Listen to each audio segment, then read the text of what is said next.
Siguiendo la travesía en Eindhoven, entrevistaré a Natalie, una mexicana que nos hablará de su migración a dos países, tanto a Panamá como a Holanda. Ahí nos vemos. Hola, ¿qué tal? ¿Cómo estás? Bien, gracias. Mucho gusto de verte de nuevo después de tantos años. No, siempre es bueno, estando lejos, ver a caras conocidas. Es reconfortante. Sí, te vi primero cuando fui a Panamá de visita para la auditoría. Ajá. ¿Te acuerdas? Y Sí, luego, sí. y ahorita en Eindhoven, aquí en Holanda, es padre, ¿no? Así es. Y como te dije previamente, este ejercicio es para hablar de las experiencias de personas que emigran o que emigramos a otros lugares y que hablen de esa experiencia. En tu caso, pues es más rica porque vas a hablar de dos países, De ¿no? dos Primero países. de Centroamérica y luego ahora acá en Europa, cómo te está yendo en Holanda, ¿no? Claro. Entonces, como ejercicio normal, pues obviamente es por tus principios, ¿no? Tú vienes de México, pero México es enorme, entonces habla un poquito de cuando eras pequeña Claro. y luego qué estudiaste y cómo te moviste a Bueno, la yo parte. crecí en la ciudad de Chihuahua, Ok. que está en el norte del país, ¿no? Entonces, es una ciudad un poco influenciada por la parte gringa, ¿no? Entonces, digamos que yo siempre crecí con eso, un poco más con la cultura gringa que la mexicana, ¿no? Crecí ahí hasta los 23 años. Ok. Estuve ahí estudiando, estudié comercio internacional y de ahí cuando me gradué me fui a Juárez Ok. a trabajar. Bueno, un poco de mi historia familiar: tengo dos hermanos, mi mamá, mi papá. Bueno, como te comenté, mi mamá murió hace 2 años. Sí, Es qué- una parte qué fundamental pena. en mi vida.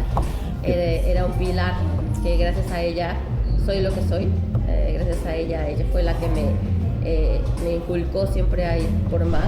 Nunca nos faltó nada. O sea, y gracias a mi mamá. Mi mamá siempre trabajó para darnos lo mejor, para precisamente crecer en un ámbito o que nos dieran una oportunidades de ver más allá, ¿no? De vivir fuera. Ella nunca pensó que fuera del país, pero por lo menos fuera de Chihuahua. Ok. Esa era un poco su visión. Qué padre. Después me fui a Ciudad Juárez a trabajar. Yo tenía 23 años. De ahí duré 3 años trabajando y me mudé a la Ciudad de México. Y en la Ciudad de México puedo decir que conocí la cultura mexicana. O sea, la cultura del Día de Muertos. Yo era algo que no estaba manejaban en dentro de Chihuahua. mi vida durante 23 años. Andabas diciendo triqui triqui en Ajá, lugar de Pérez para mi exacto. calavera. Ok. Y aparte de el Día de Reyes, el globito, no sé si Ok. que Ajá, avientas un globo Con lo que pides. para pedir tu deseo. Lo hice a mis 25 años por Oh, primera wow. vez.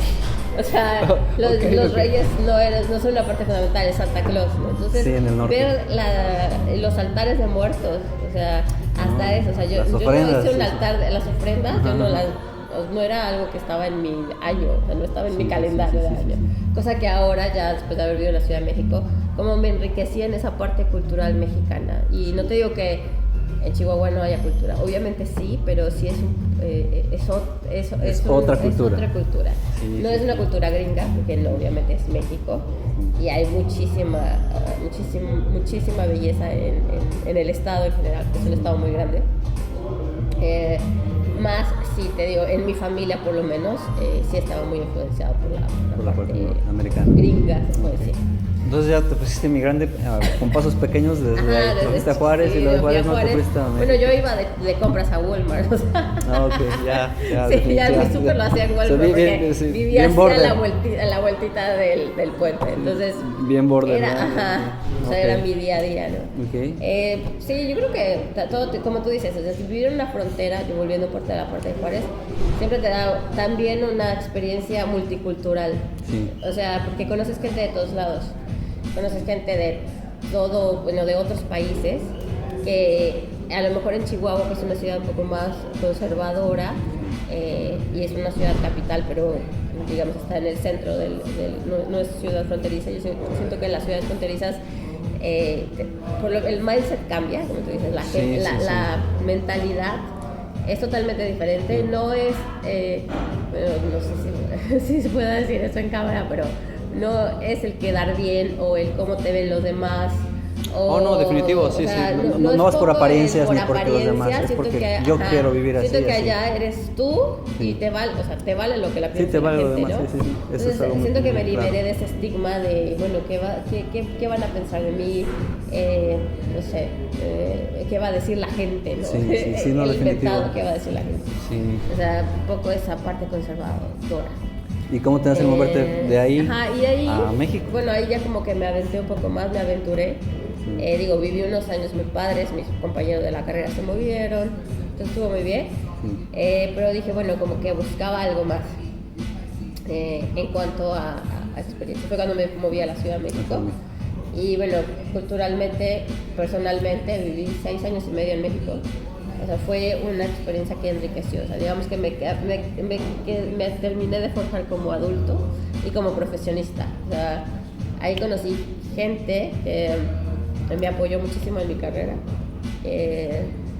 Y creo que crecí, como te digo, como persona también, porque fue mi primera experiencia de vivir sola, entre comillas, porque luego se mudó mi hermana conmigo a vivir a la Ciudad de México. Okay. Mi mamá iba y venía, ¿no? Entonces fue una experiencia de vivir como soltera, fue cuando empecé mi edad adulta o de profesionista.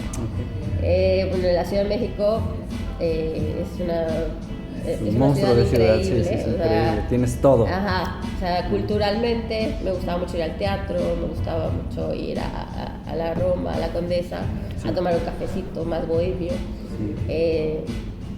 Tengo muy buenos amigos allá. Los norteños tenemos un estigma contra los chilangos, ¿no? Chilangos, ya sé. Entonces, también se te quitó eso, sí. Bueno, ya está el acento chilango. Ya sé. Fíjate que ahorita que dices eso, casi todas las ciudades de Latinoamérica tienen esas colonias como la Roma y como la Condesa, y como Palermo, Buenos Aires, como estuviste en Panamá, en el Casco Viejo. Sí, ¿no? O sea, todas tienen esa parte de su encanto como postcolonial, ¿no? Exacto. Como que las casas postcoloniales las convirtieron en restaurantes o clubs, etcétera, y la gente los agarra como lugares de esparcimiento y además de cultura, porque van a hablar de todo y de nada, ¿no? De nada, sí, como es un poco... Pues yo sí te puedo decir que mi vida en la Ciudad de México fue como de telenovela. Sentí que vivía en otra realidad, porque realmente era como, bueno, yo de pueblo, decía una amiga, ¿no? Una amiga de la oficina. Tú llegaste como María... La de las novelas. La de la novela, con tu cajita. Y en verdad a lo mejor no, porque pues sí llegué en un avión, todo, pero en mentalidad sí es un poco así, ¿no? Sí, te abre, sí. Tienes un cuadro de referencia, decía mi mamá, o sea, ver las cosas o simplemente pasar por una calle diferente te abre el panorama, o sea, te abre la conciencia. Yo creo que ese fue un despertar primero de conocer la capital. Sí, no, pero más de la capital es la conciencia. Yo siento que el lugar tiene conciencia. Las dimensiones, ¿no? La conciencia digamos, de la Ciudad de México es muy rica en cultura, muy rica en, obviamente, la comida, pero te abre más a otros, te da acceso a otras cosas que no tienes en provincia, ¿no? Sí, definitivamente. Entonces esa fue una pequeña migración. Pequeña grande, decir, ¿no? Porque te preparó, grande, ¿no? claro. Te preparó bastante. Exacto. Sí. Y de ahí, bueno, me casé. Justo cuando me casé dije, bueno, me voy, mi esposo me siguió. Y también ese fue un cambio de paradigma, ¿no? Okay. Por lo general, los hombres, las mujeres se mueven por el puesto del hombre, ¿no? Okay. O sea, entonces ese fue un breakthrough en mi vida, porque bueno, digamos que él me siguió para yo seguir con mi carrera, para crecer profesionalmente, y fue una decisión muy aventurada en nuestra sociedad, se puede decir, okay. De romper paradigmas en nuestra familia y en general, ¿no? Él renunció, tenía 2 trabajos. Él tenía un trabajo y era maestro. Entonces tenía 2 trabajos. Es una persona muy activa.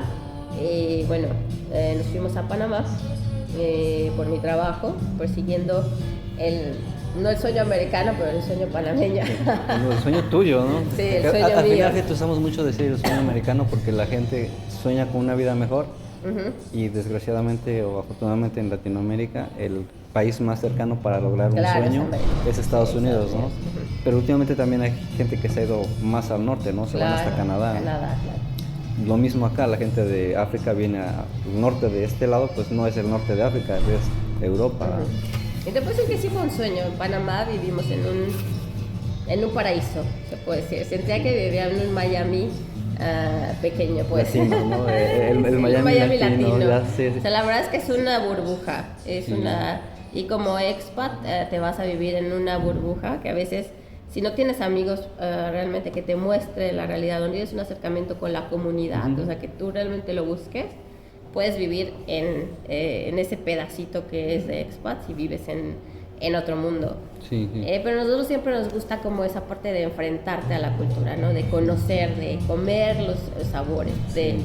Y tenemos muy buenos amigos panameños que nos abrieron a experimentar los carnavales en Panamá, o sea, que son muy diferentes en otros países. La comida, la cultura. Los indígenas bueno, en Chihuahua también tenemos indígenas que son los tarahumaras. Pero su cultura de pero acá en Panamá también tienen una como reserva, ¿no? Sí, la parte reserva norte que está en San Blas. en San Blas. Las islas de San Blas, por cierto, ¿no? Bueno, sí, fabulosas. Te digo, vivíamos en un paraíso, yo creo que fue nuestra luna de miel extendida. ¡Ay, qué padre! Qué padre. Pero también, obviamente, fue un reto, ¿no? Se puede decir, yo creo que fue un soft landing porque tienes el mismo idioma, porque estás a 3-4 horas en avión de México. Pero yo recuerdo que sí, o sea, yo vivía en un piso 32 con vista al mar, pero aún así lloraba por mi mamá, o sea, sí, ya sé, es como te queda que más lejos, la distancia, el vivir lejos, pues sí, el no estar, ese duelo que no lo vemos, pero lo sientes. Pero es un duelo de separación, ¿no? De no estar con tu familia, de no estar en tu país, de no tener tu comida, de no tener las tortillas calientitas de la tortillería, o sea, de no ver el pollo que es amarillo. Aunque sea pintado, dicen, no, que lo pintan, ¿no? Es pintado, pero no ves o sea, entonces son cositas. O que los frijoles no sean del color que tú quieres que sean, son diferentes. Son cositas que extrañas y que te hacen pasar por un duelo y un proceso de adaptación.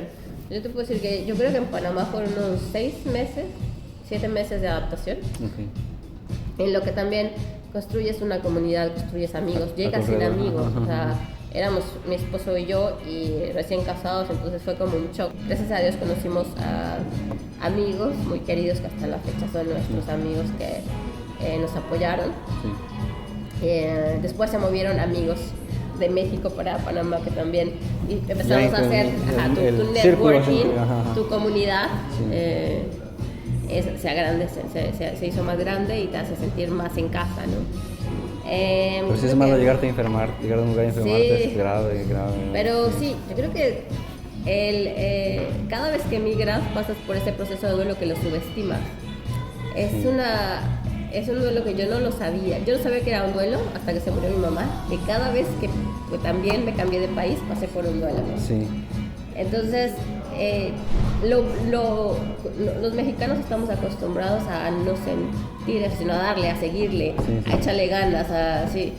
Pero sobrepasamos esos sentimientos diciendo, no, es que siempre se puede. Entonces, yo creo que hacer consciente de ese proceso y darte tiempo también de pasar el proceso de adaptación es muy importante.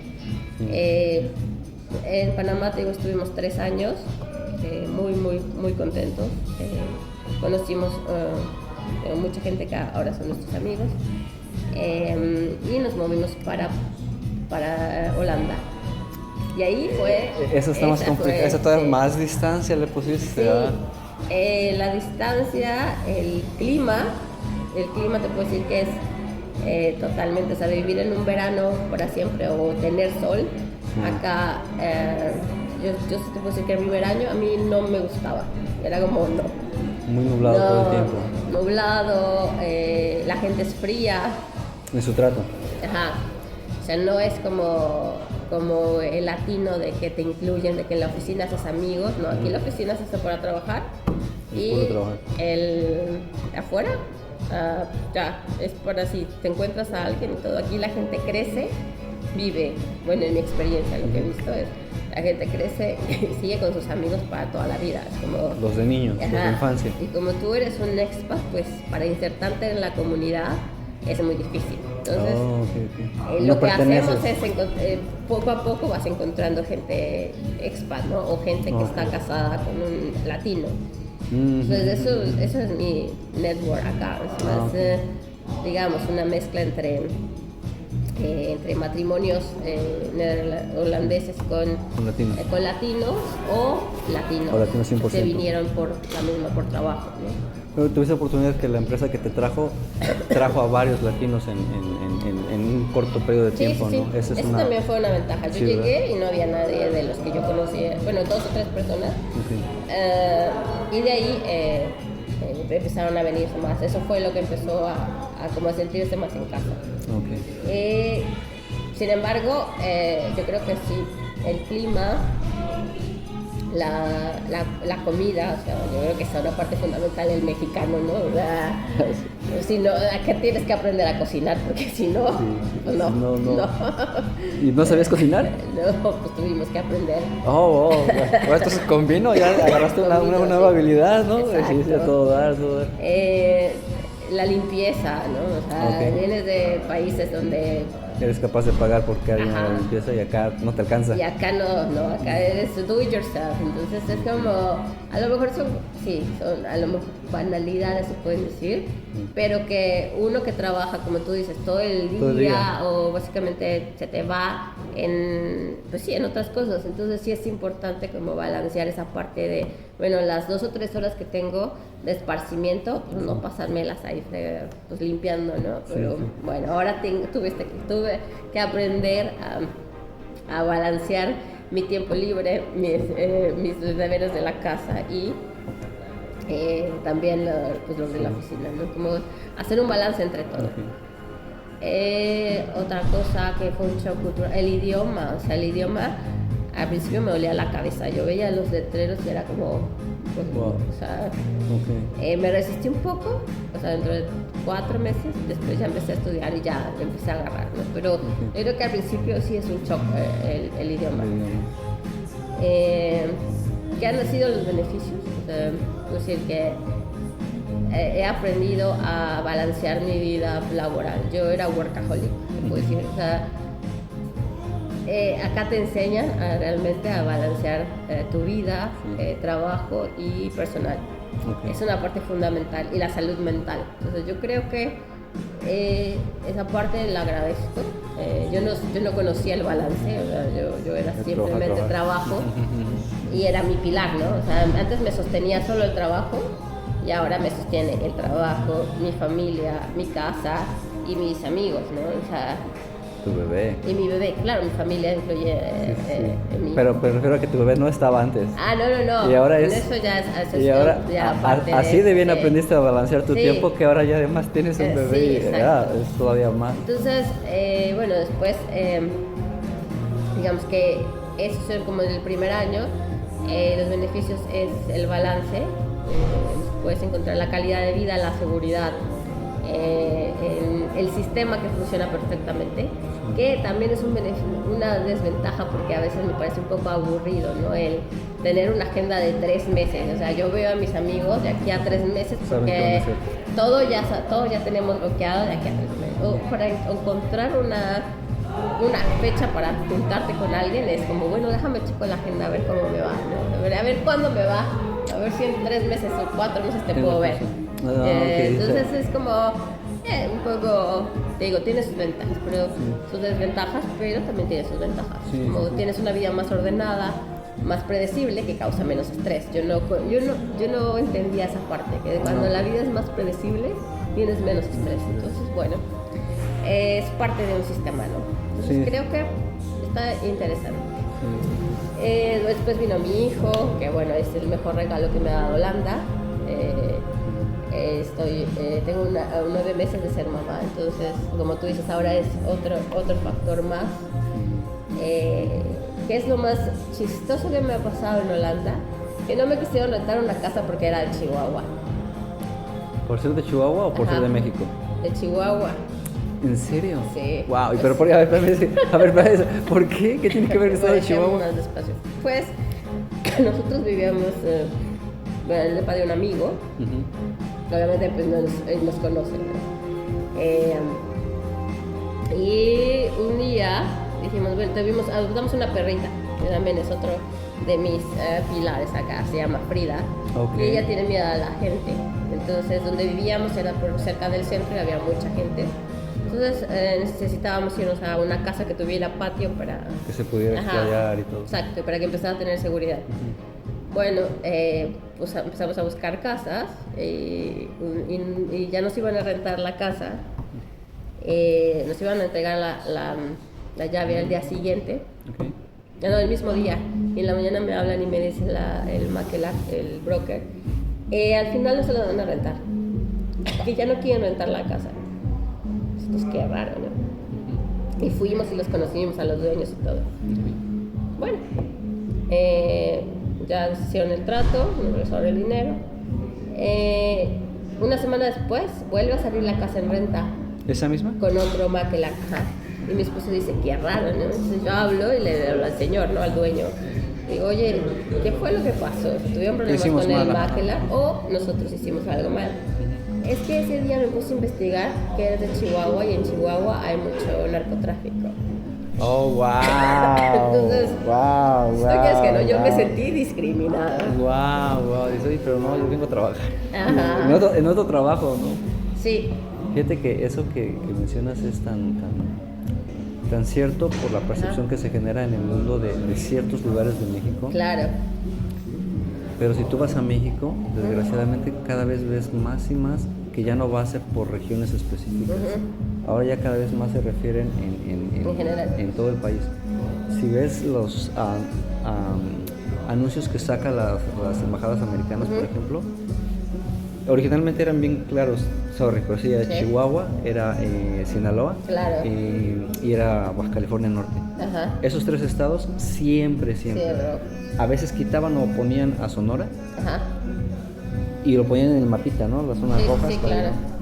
Ve los mapas ahora. Ya no voy a hablar de yo amo mi país tremendo, pero la manera en que se ha explotado la parte de violencia en realidad, porque sí está sucediendo en realidad. Y pues obviamente los organismos que están alrededor viendo y pues dicen, no, sabes que no es para allá, porque antes eran gringos o americanos o canadienses y los respetaban. Decían, no te metas con ellos porque pues es meterse con un gobierno de otro país y son problemas. Pero ver las últimas noticias ya no les interesa. Ya la agresión ya no discrimina raza en México, ya le dan a cualquiera y eso es bien triste. Sí, bien triste reconocerlo, ¿no? Bueno, pero eso es lo más chistoso que yo hago muchas cosas, pero eso es una anécdota que me sentí un poco... Nunca me había sentido mal por ser mexicana en general. Acá los mexicanos nos aceptan muy bien, somos una minoría que para mi sorpresa hay muchísimos mexicanos, mucho talento, mucha gente que se viene a estudiar acá y se queda, o mucho talento que se trae. Entonces, es bastante la comunidad grande, la comunidad mexicana.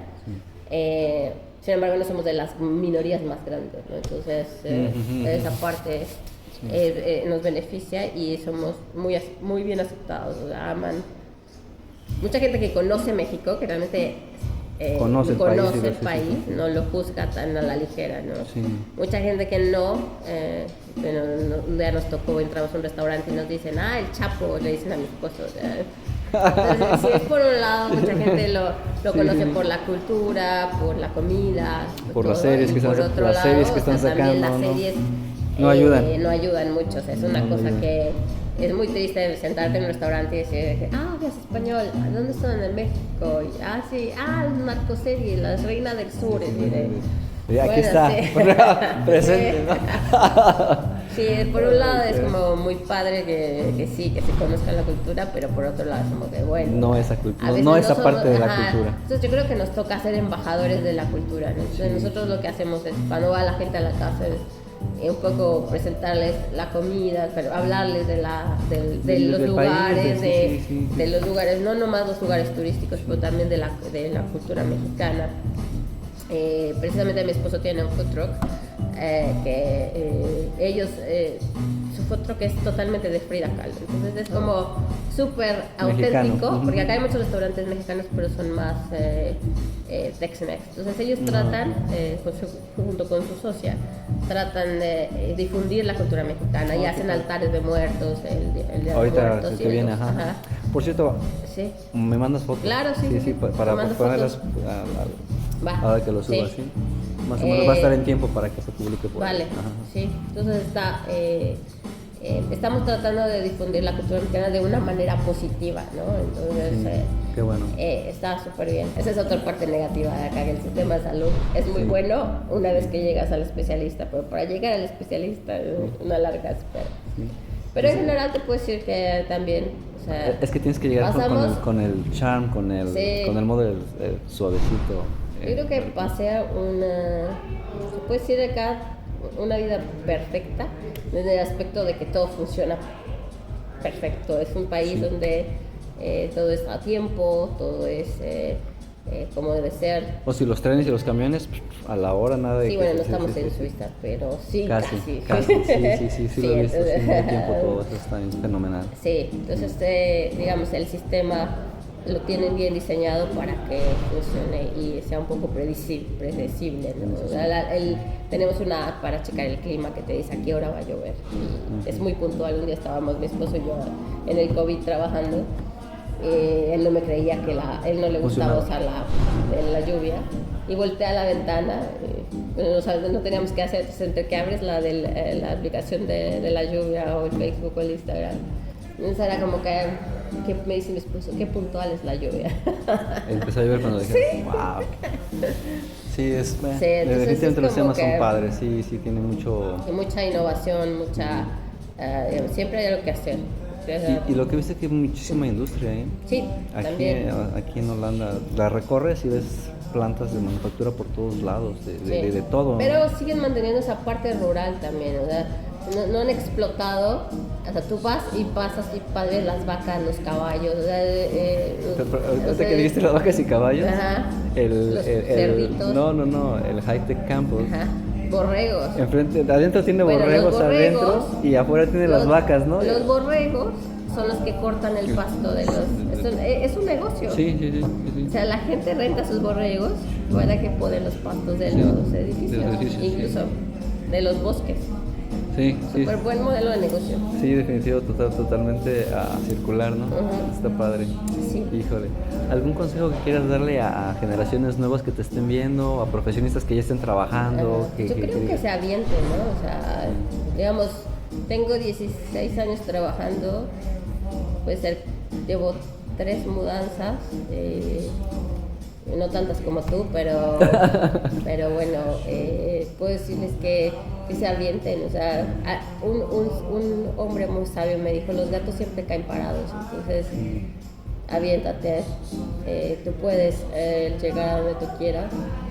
El sueño, el cielo es el límite, yo creo. Entonces, cuando tú lo eliges y realmente quieres vivir una experiencia multicultural, ya sea nacional o internacional, hazlo. O sea, porque al final las experiencias son las que enriquecen la vida, ¿no? Entonces, mi mamá decía, yo referencio mucho a mi mamá porque era una mujer muy sabia, era lo único que te vas a llevar es la experiencia y disfrutar los paisajes.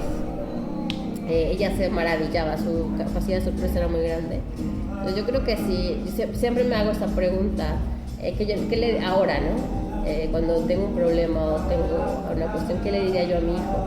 Y eso le diría, yo creo. Aviéntate, hazlo, y si lo puedes soñar, lo puedes lograr. Sí, ¿verdad?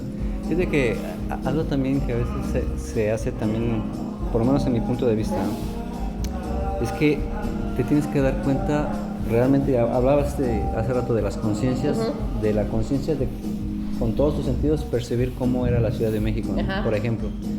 Entonces cuando abres tu conciencia a darte cuenta de lo que haces y tú te dices, ¿sabes qué? Es que adiciono valor en lo que hago. Claro.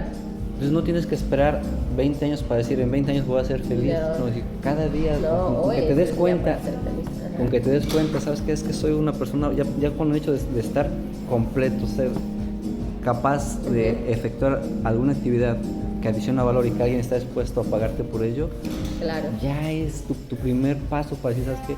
Sí, soy feliz, porque al final es una decisión tuya, ¿no? Claro. Y no está en el futuro, está en cada día y lo acabas de decir tú de nuevo. Exacto. Sí, gracias por compartir.